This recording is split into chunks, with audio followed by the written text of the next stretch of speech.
সাম্প্রতিক সময়ে বিয়ে ছাড়া সন্তান জন্মদানের বিষয়টি বেশ আলোচিত হচ্ছে। বেশ কিছু দেশে কাজটিতে এগিয়ে রয়েছে। বিয়ে ছাড়া সন্তান জন্মদান ইউরোপের দেশগুলোতে শীর্ষে রয়েছে ফ্রান্স। দেশটিতে ১০০ শিশুর মধ্যে ৬০ জনের বাবা মা বিয়ে ছাড়াই তাদের সন্তান জন্ম দেন। ইউরোপের ২৬টি দেশের মধ্যে জরিপটি পরিচালনা করা হয়। বিবাহ বহির্ভূত সন্তান জন্মদানের তালিকা ফ্রান্সের পরই বেলজিয়াম। সেখানে ৫৮.৫% শিশুর মা বাবা পরস্পর স্বামীর স্ত্রী নয়। স্লোভেনিয়া ও পর্তুগাল এই হার ৫৭.৭ এবং ৫৫.৯%।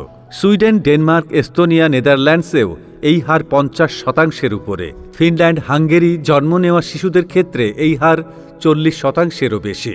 এই তালিকায় ১৯ নম্বরে ইতালি। দেশটিতে ৩৪% শিশুদের বাবা মা স্বামী স্ত্রী নয়।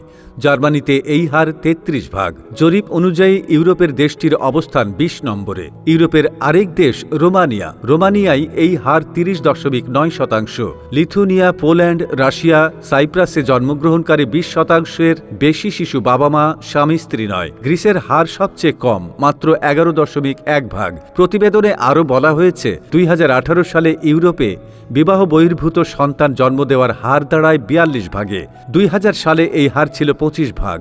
গেল ১৮ বছরে বিয়ে ছাড়া সন্তান জন্ম দেওয়ার হার বেড়েছে ১৭%। বর্তমানে ওই অঞ্চলের দেশগুলোতে জন্মগ্রহণ করা শতকরা ৪২ শিশুর বাবা মা বিয়ে ছাড়া সন্তান জন্ম দিচ্ছেন।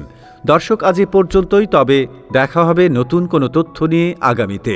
ততক্ষণ পর্যন্ত ভালো থাকবেন, সুস্থ থাকবেন। কমেন্ট সেকশনে আপনার মতামত জানিয়ে দিন এবং আমাদের পেজটি ফলো করে সাথে থাকুন। ধন্যবাদ সবাইকে।